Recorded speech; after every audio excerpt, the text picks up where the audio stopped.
রাখালি রাজা বলে দিনা কোথায় বৃন্দাবন শ্যামকুণ্ড রাধা কুণ্ড গিরি গোবর্ধন এই রাখালি রাজা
এইবার লীলা সদন করতে চলেছি মা। প্রত্যক্ষ সবাই মিলে এবার মন দিয়ে শুনুন। যিনি দ্রৌপদী, পুরাকালে তার নাম ছিল মালাবতী। দাপর যুগে এই দ্রৌপদী, যার ছিল 5টি স্বামী, কিন্তু কি কারণে কেন 5টা স্বামী হলো? পুরাকালে যখন মালাবতী ছিলেন, তখন এই দ্রৌপদী মা শিবের বার করেছিলেন। কিছুদিন আগে শিবরাত্রি গেল, তাই তো? আচ্ছা, কারা কারা বার করেছিলেন একটু হাত তুলে দেখা যায়, দেখানো যাবে কি পিছনে? বা যে শ্রীফলটা আপনারা দিয়েছিলেন তো, নাকি দাম বলে কেনেননি? কিনেছেন। ওই দিনে কিন্তু দুগ্ধ কিছু না হলেও চলবে, দুগ্ধটা চাই। বেলপাতা এবং শ্রীফল মানে বেল। তা এই বেল সৃষ্টি হয়েছিল কোথা থেকে জানেন? ধরা স্তন থেকে। এক ভক্তিমতী মা ধরা, সেই ধরা মায়ের স্তন থেকে এই বেলের সৃষ্টি হয়। তা মাগো, সেই সৃষ্টি করেছিলেন কে? ভোলানাথ। আর ভোলানাথ কিন্তু মুদি হয়ে, দোকানি হয়ে বসেছিলেন। ধরামা যখন কোথাও না ভিক্ষা পেয়েছিল, এই দেবাদেব মহাদেব মুদি হয়ে বসেছিলেন।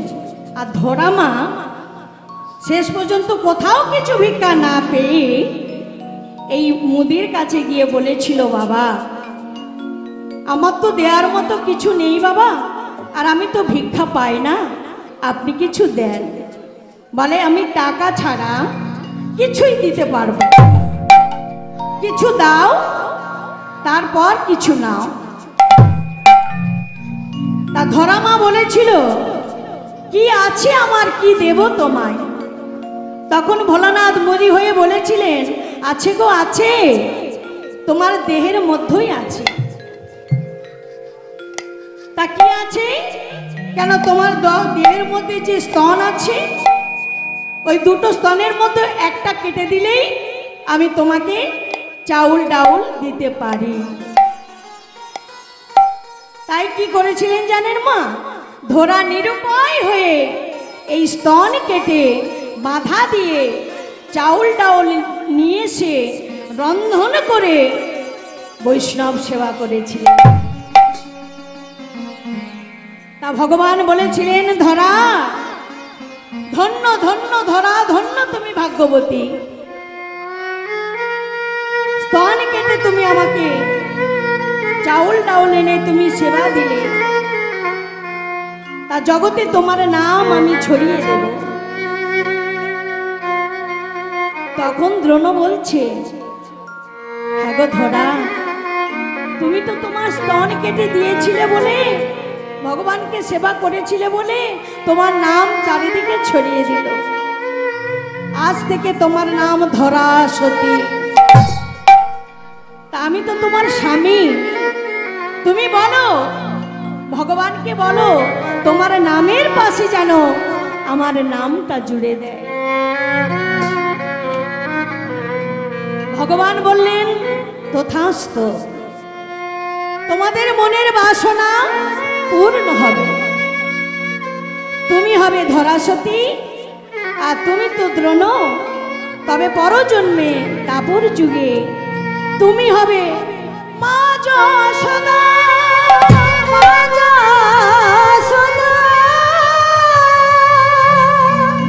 দ্রোণ, তুমি হবে নন্দ মহারাজ। নন্দ মহারাজ,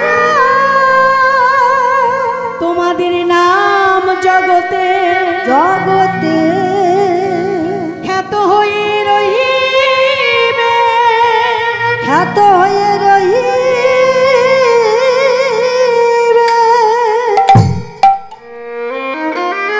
ধরামা হলেন যশোদা, আর নন্দ মহারাজ হলো এই যে দ্রোণ। সত্যযুগে, দাপর যুগে মা যশোদা আর দ্রোণ হলেন নন্দ মহারাজ। ভক্তিমতী মায়েরা তাই ধরা যে স্তন কেটে দিয়েছিলেন, তাই জগতে ভগবান সৃষ্টি করে দিলেন, আজ থেকে ধরা তোমার ওই স্তন, যাও প্রয়াগের মধ্যে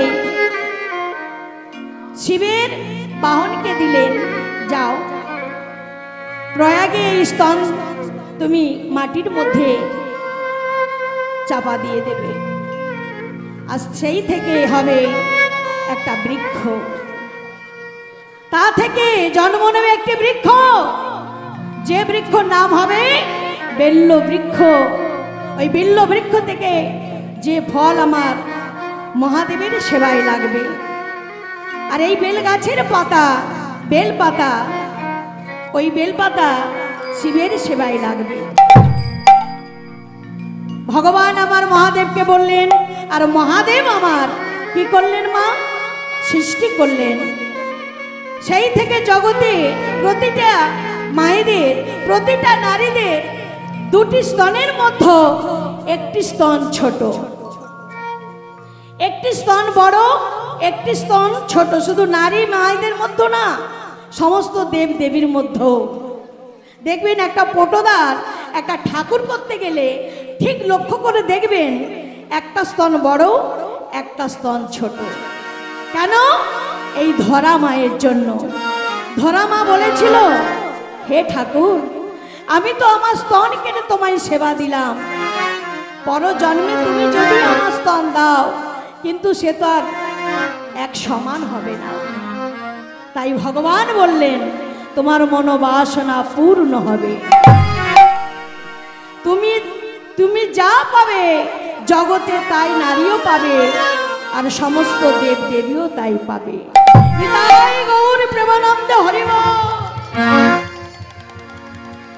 তাই এমন সময় সেই মালাবতী, যিনি দ্রৌপদী মা, এমন সময় শিবের ব্রত করে বর চাইছে, তা শিবকে পূজা করেছে, এবার নিজে নিজে চাইছে, পতিং দেহি, পতিং দেহি, পতিং দেহি, পতিং দেহি। কবার হলো মা? পতিং দেহি। দ্রৌপদী যখন 5 বার চেয়েছে, এইবার ভোলানাথ সঙ্গে সঙ্গে মূর্তি ধারণ করেছে, আবির্ভূত হয়েছে, বলছে, মালাবতী, এ তুমি কি করেছো? তা বর চাইলে তুমি 5 বার চাইলে, ঠিক আছে, তোমাকে আমি আশীর্বাদ করলাম, তোমার পঞ্চস্বামী হবে, তোমার পঞ্চস্বামী হবে, তোমার পঞ্চস্বামী হবে, পঞ্চস্বামী হবে, তোমার পঞ্চস্বামী।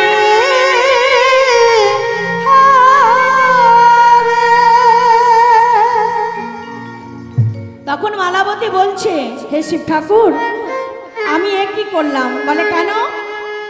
তুমি তো 5 বার চেয়েছো, তা বলে পঞ্চস্বামী হবে? বলে, হ্যাঁ। তাহলে আমার বর কই দাও। মালাবতীর তখন 12 বছর বয়স। বলে, যাও, তোমার বর ওই যে পাহাড়ের নিচে দাঁড়িয়ে আছে। এইবার আমার দ্রৌপদী যাচ্ছে। দ্রৌপদী এবার সেজে গুজে বলছে, শিব ঠাকুর, তাহলে আজ আমি বিয়ে করব। বলে, সে কি গো? বলে, হ্যাঁ, আজকের আমি বিয়ে করব। বলে, যাও, তোমার বর অপেক্ষা করছে। তা দ্রৌপদীর বয়স হচ্ছে আমা এই দাপর যুগে পূর্ণ যুবতী ময়া, বয়স 18 বছর। আর যখন মালাবতী ছিলেন বয়স তখন ছিল 12 বছর। পঞ্চস্বামী কারা কারা দেখুন মা, শিব ঠাকুর করে দিলেন, ওই দেখো পঞ্চস্বামী। তা কারা কারা পঞ্চস্বামী মা? প্রথমে বড় বর হচ্ছে কে? ধর্মরাজ, যার অপর নাম হলো যমরাজ। দ্রৌপদীর দ্বিতীয় স্বামী দেখুন, ইন্দ্রদেব। তৃতীয় স্বামীকে দেখুন পবনদেব। চতুর্থ স্বামী হচ্ছে অশ্বিনী কুমার অগ্নিদেব। আর পঞ্চ স্বামী হচ্ছে যুগন্নদেব। 5 স্বামী। তখন দ্রৌপদী বলছে, আজ আমি যে এসেছি বিবাহ করব, এত বুড়ো বর, বুড়ো বর তো করবো না। কি গো মা, আমার 12 বছর, আর স্বামীদের বয়সগুলো দেখো,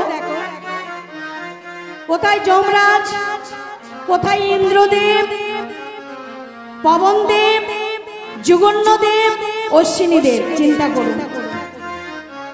তখন দ্রৌপদী বলছে, বুড়ো বর তো আমি নেব না,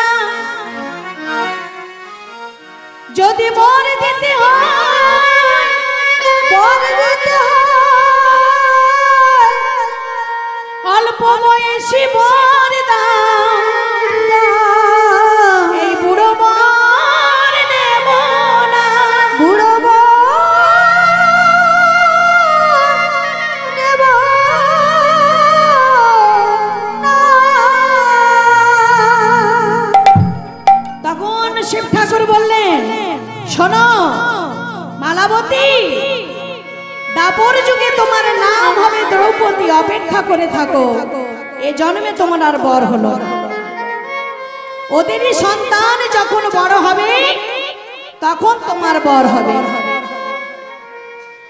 তা ওদেরই সন্তান বলতে মা, ধর্মরাজ যিনি যমরাজ, তার পুত্র হলেন যুধিষ্ঠির। কুন্তী মায়ের কটা স্বামী মা? দ্রৌপদীর তো 5টি স্বামী। তা কুন্তী মায়ের কটি স্বামী? এই 5 স্বামী।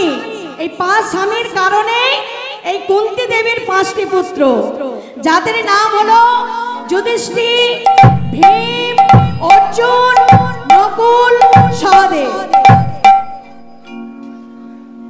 তাহলে 5 দেবতাকে স্মরণ করে কুন্তী রানী এই 5 স্বামী পেয়েছিলেন। আর এই 5 দেবতার সন্তান হলো এই 5 ভাই। কুন্তী দেবীর প্রথম স্বামী যিনি পাণ্ডব, তিনি সন্তান দিতে পারে না। ধৃতরাষ্ট্রও সন্তান দিতে পারে না। তাই গান্ধারীর হয়েছিল 100টা পুত্র, আর কুন্তী মায়ের হলো 5 পুত্র। তা কুন্তী মা আমার ওই 5 দেবতাকে স্মরণ করে এই 5 পুত্র পেয়েছিলেন। আর সেই 5 পুত্র হলো দ্রৌপদীর স্বামী। কি মায়েরা বুঝতে পেরেছেন তো? যুধিষ্ঠির ধর্মরাজের পুত্র, ভীম হচ্ছে পবনদেবের পুত্র, অর্জুন হচ্ছে ইন্দ্রদেবের পুত্র,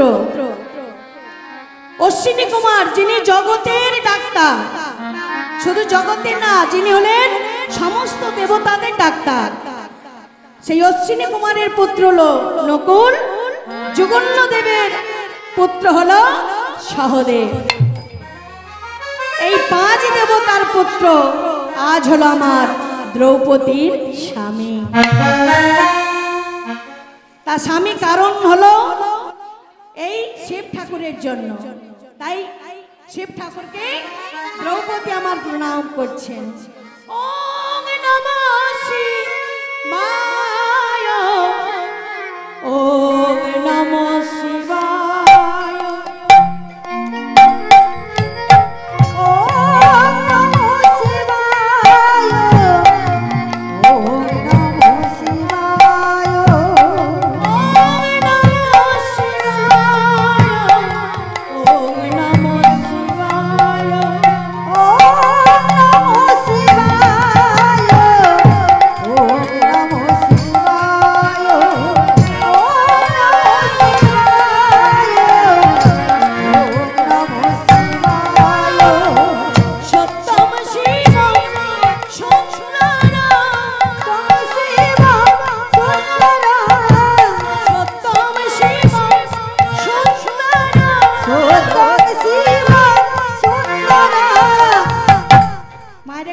তোলা যাবে কি? বাহ, ওম নমঃ শিবায়।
দ্রৌপদী মাগো, খুব মনে আশা জেগেছে যে আমার 5 স্বামীর মধ্যে সর্বশ্রেষ্ঠ স্বামী হলো অর্জুন। সবার থেকে ভালোবাসে, কারণ হলো একটাই। কেন জানো মা? অর্জুনকে কেন ভালোবাসে? এই অর্জুনই ধনুকধারী, মানে ধনুককে তুলে স্বয়ম্বর সভা থেকে দ্রৌপদীকে বিয়ে করে এনেছিল। কত রাজারা গিয়েছিল, কেউ পারে না, কিন্তু এই অর্জুন পেরেছিলেন। তাই দ্রৌপদী বেশি ভালোবাসতো অর্জুনকে। একদিন নারদকে 5 ভাই মিলে বলছে, শোনো নারদ, ঋষিবর আমাদের একটা কথা আছে নাকি, আমরা যে 5 ভাই, একটা মাত্র বউ, মানে একটা স্ত্রী, তাই না? তা তুমি একটা এমন নিয়ম করে দাও যে ওই একটাই তো আমাদের স্ত্রী, আর আমরা তো 5 ভাই, একসঙ্গে গন্ডগোল না যেন হয়ে যায়। তা কি করতে হবে?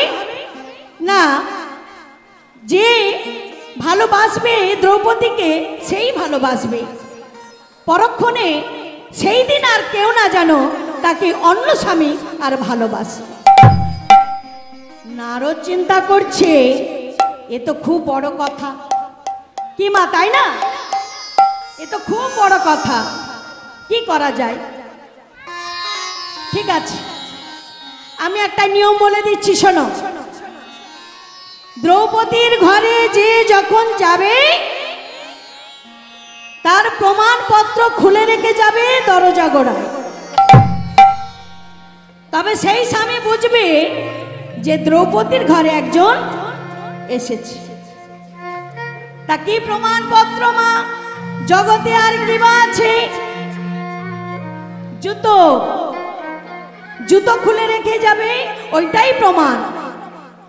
তেমন সময় মা যুধিষ্ঠির বড় দাদা, তিনি দ্রৌপদীর ঘরে প্রবেশ করেছে, এমন সময় জুতোটা বাইরে খুলে রেখেছে মা। আর পরপর কুকুরটা কি করেছে জানো মা? চারিদিকে চংমং করে দেখছে, এই সুযোগ, অনেকদিন চামড়া তো পাইনি, তা কি আর করা যাবে, এই কাঠখড়টাকেই খেতে হবে।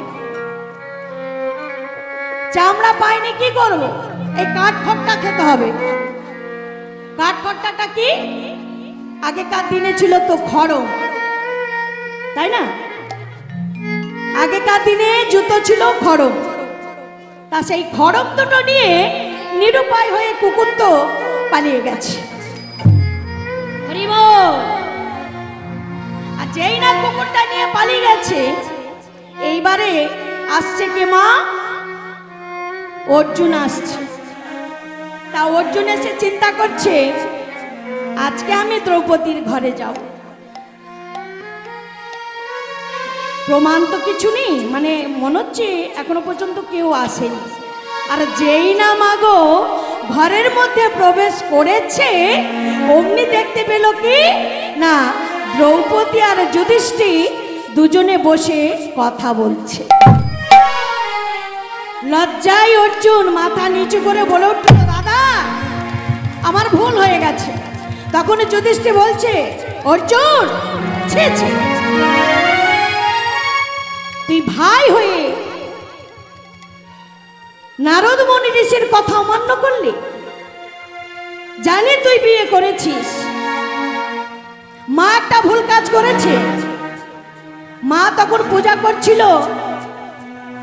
আর তুই বউকে নিয়ে এসে যখন দাঁড়ালি, যখন বলছিস আমরাও তো সবাই ছিলাম, যে মা একটা ফল নিয়ে এসেছি দেখো, আর তখন মা অন্ধের মতো বিশ্বাস করে বলে দিল, যা বাবা যা এনেছিস 5 ভাইয়ে ভাগ করে নে। তখন যুধিষ্ঠির বলছে, মা এ তুমি কি বললে?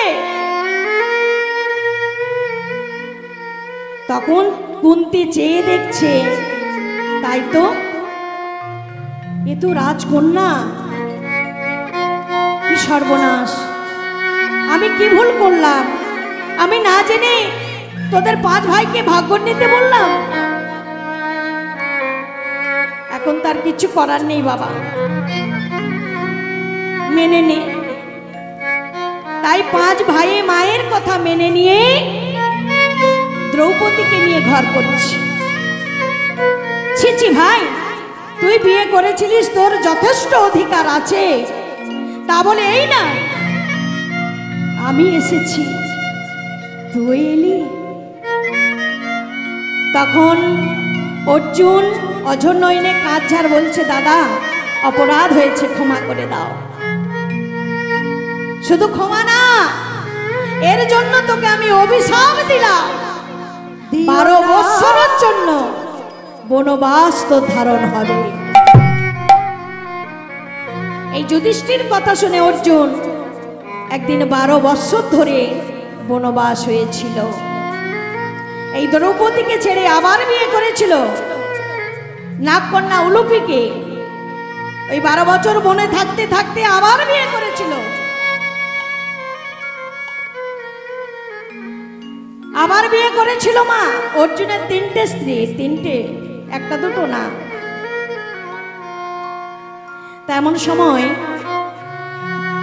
যুধিষ্ঠির বলছে, তাহলে ভাই আর অপরাধ হবে না, কথা দে না, আর অপরাধ হবে না। আর এমন সময় দ্রৌপদী সত্যিই তো যথেষ্ট ভালোবাসে অর্জুনকে, কিন্তু বড় দাদা যুধিষ্ঠিরকে অত ভালোবাসে না। অনেক বড় বয়সে, অনেক বড়, 4 গুণ বড়। তাই অর্জুন যখন চলে যাচ্ছে, চোখের জলে দ্রৌপদী আছাড় খেয়ে পড়ল। সত্যিই তো একদিন তুমিই আমাকে এনেছিলে, আজ আমি কোথায়? আজ আমি সবার সঙ্গে 5 জন, একটা ছেড়ে 5টা স্বামী, আমি মেনে নিতে পারছি না, কিন্তু মায়ের জন্য আমাকে মেনে নিতে হচ্ছে। আমি ধ্রুপদ রাজার কন্যা দ্রৌপদী, আমি রাজকন্যা, রাজকুমারী, আর আমার হলো 5 স্বামী। ঠাকুর, ওগো দয়াময়, তোমার কি যে লীলা, বলি হারি, বলি হারি, তোমার লীলা বোঝা।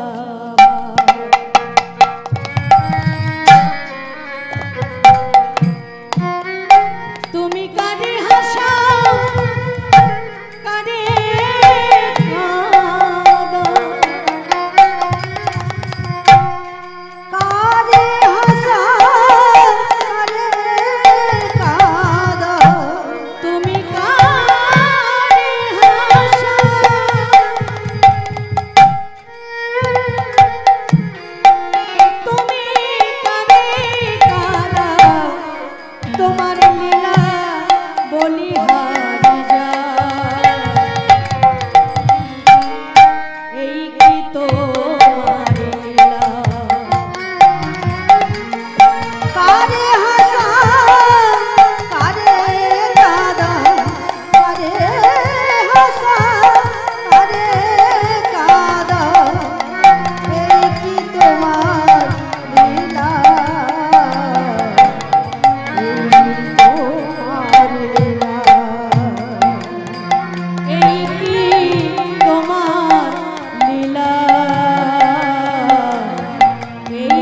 তোমার লীলা প্রভু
দ্রৌপদী অঝরে ঝরে কাঁদছে।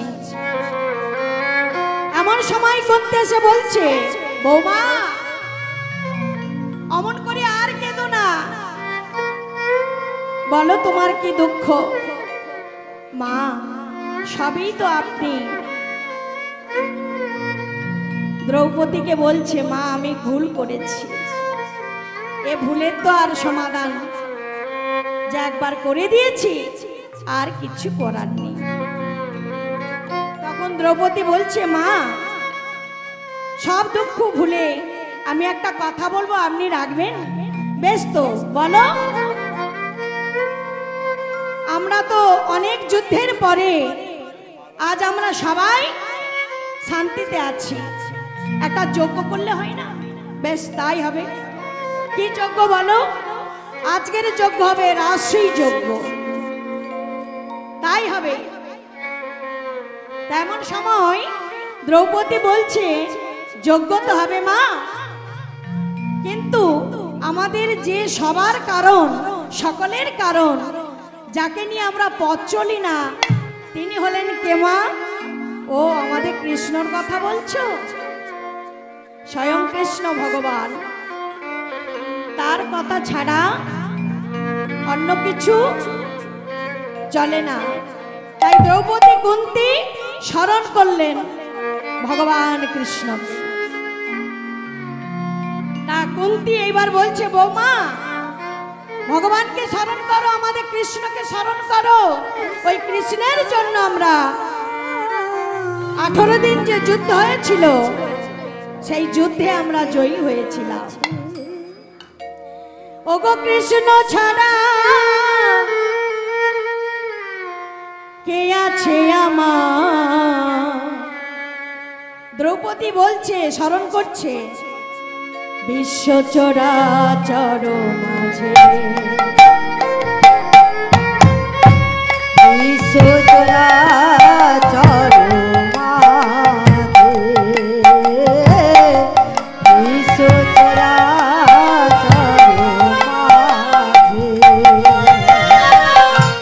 কৃষ্ণ ছাড়া কে আছে আমার? বিশ্ব চরা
প্রেম চিরদিনের সিন্ধু। বলো তার নাম ভুলিতে কি পারি,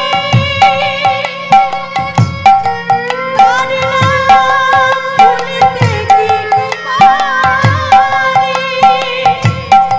তার নাম ভুলিতে কি পারি, তার নাম ভুলিতে কি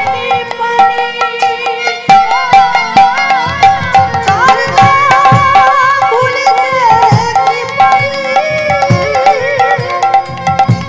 তার নাম ভুলিতে কি পারি, তার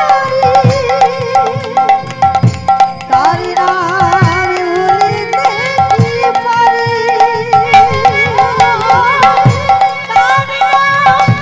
ভুলিতে কি পারি, তার নাম ভুলিতে কি পারি, তার নাম ভুলিতে কি পারি, বলো তার নাম ভুলিতে কি পারি। বিশ্ব চরাচর মাঝে, বিশ্ব চরাচর মাঝে, কৃষ্ণ ছাড়া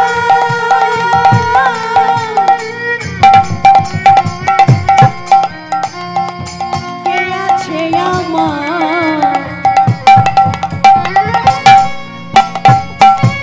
বিশ্ব চরাচর মাঝে, বিশ্ব চরাচর মাঝে, কৃষ্ণ ছাড়া কে আছে আমার? মারে তুলো ধরি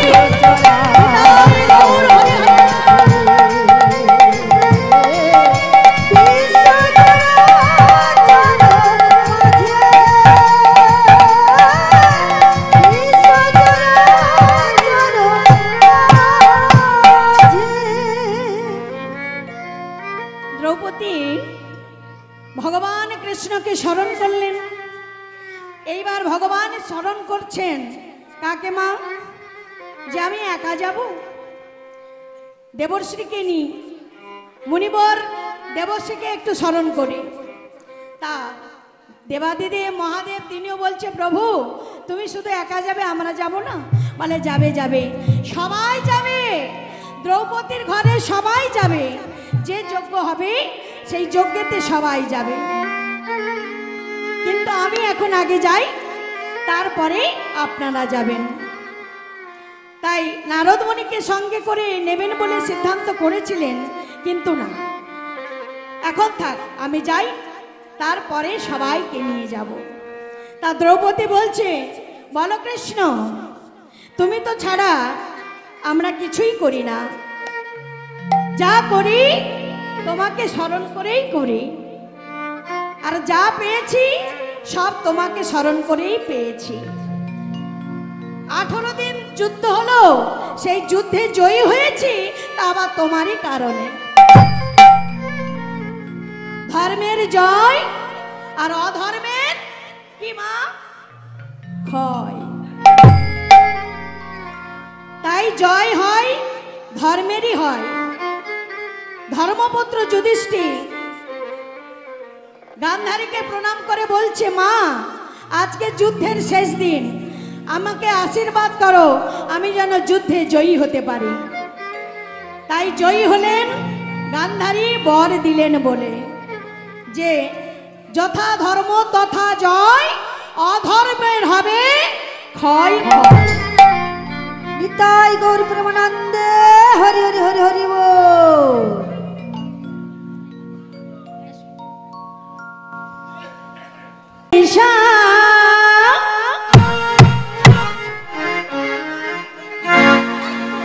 इंतजामी हो जाए किशोरी कुजी ऐसा एक लोग धनी करे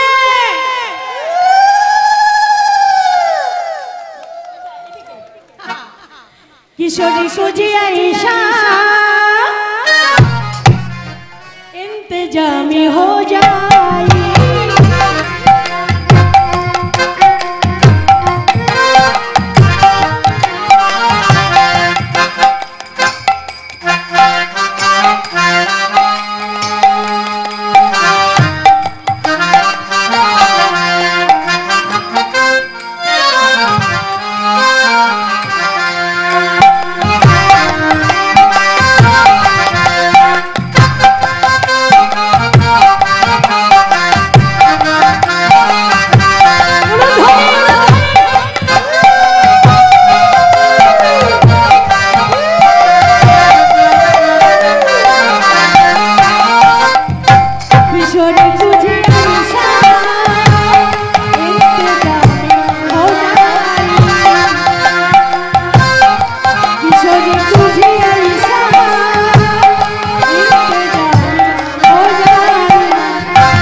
किशोरी कुजिया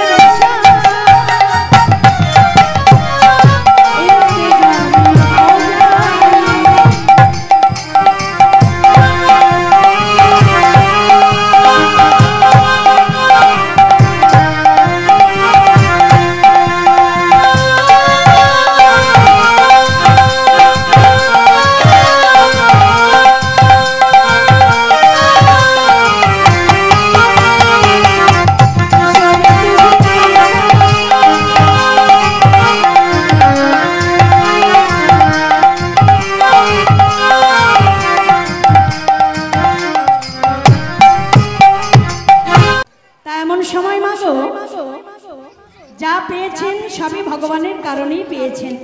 তাই ভগবান ছাড়া দ্রৌপদী থাকেন না।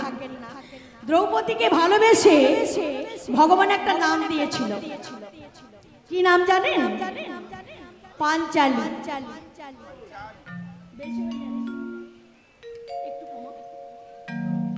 পাঞ্চালী দ্রৌপদীর আর এক নাম। আর পাশা খেলায় যখন হেরে গিয়েছিল 5 স্বামী, দ্রৌপদী স্বামীদের মুখ চেয়ে তিনি বলেছিল, আমাকে তো তোমরা রক্ষা করতে পারছো না, আমাকে পণ ডেকে তোমরা খেললে, তা তোমরা তো হেরেই গেলে। তাই সেই রাজসভাতে মাগো দ্রৌপদীর বস্ত্রহরণ হয়েছিল। কে করেছিল?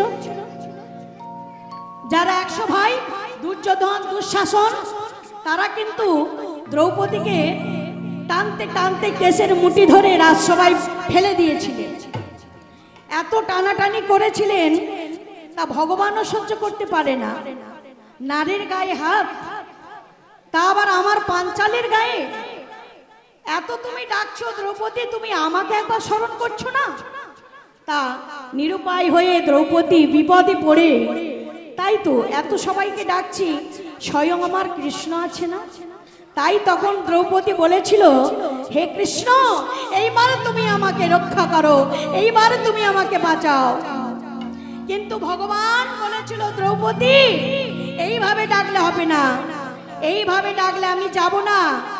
তবে সব ছেড়ে দুহাত তুলে যদি আমাকে ভজতে পারো, তবেই আমি তোমাকে কৃপা করব। তাই দুহাত তুলে, তাই ভগবানকে ডাকতে গেলে দুহাত তুলে ডাকতে হয়।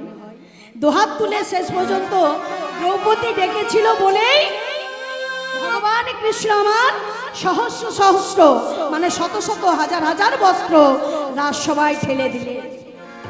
রাজসভায় ঠেলে দিলেন, ঠেলে দিলেন। এক এক করে দ্রৌপদীর গায়ে ভরে গেল। নালে টানতে টানতে টানতে সব কাপড়ই চলে গিয়েছিল, একটা খুঁট বাকি ছিল। আর সেই একটা খুঁটের জন্যই ভগবানকে ডাকলেন, এইবার তুমি একটু রক্ষা করো। তাই ভগবানকে ভালোবেসে আমার দ্রৌপদী নাম দিয়েছিলেন কি? বিপদহারী মধুসূদন। ভগবানের নাম হচ্ছে বিপদহারী মধুসূদন। আর ভগবান তখন দ্রৌপদীকে ভালোবেসে নাম দিল, তুমি আমার, আজ থেকে দ্রৌপদী না, তুমি আমার পাঞ্চালী। দু হাত তুলে, দু হাত তুলে বলে রে কৃষ্ণ না,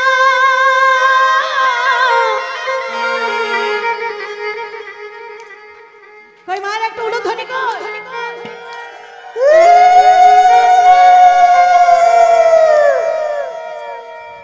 পূর্ণ হবে সবে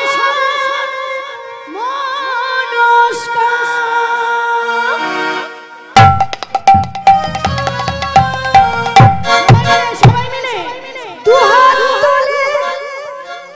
দু হাত তুলে বলে রে কৃষ্ণ না, পূর্ণ হবে সবে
ঠিক আছে। কই ভাই একটু ওইদিকে ঘুরিয়ে দিন তো, সবাই গাইবে বলছে।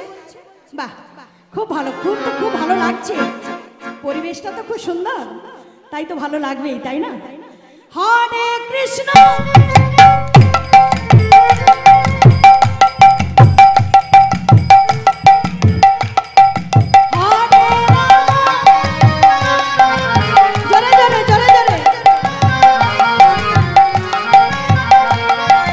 Hare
লয়ে